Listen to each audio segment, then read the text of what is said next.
પશ્ચિમ Kutch local crime branch દ્વારા બાતમીના આધારે ભારતીય બનાવટના વિદેશી દારૂનો મોટો જથ્થો પકડી પાડવામાં આવ્યો છે।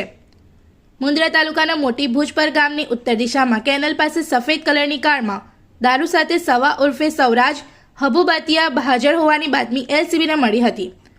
બાતમીના આધારે એલસીબીની ટીમે સ્થળ પર રેડ પાડી તપાસ હાથ ધરી હતી।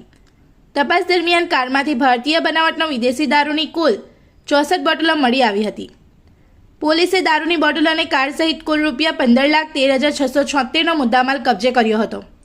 ત્યારબાદ આરોપીને વધુ કાર્યવાહી માટે મુન્દ્રા પોલીસ સ્ટેશનને સોંપવામાં આવ્યો છે। આ સાથે જ પ્રોહિબિશનના અનેક ગુનાઓમાં સંડોવાયેલા જીતેન્દ્રસિંહ ઉર્ફે જીતુબા મંગલસિંહ સોડા વિરુદ્ધ એલસીબી ભુજના પીએસઆઈ એમએચ સિનોલ દ્વારા પાસા હેઠળ કાર્યવાહી કરવામાં આવી હતી।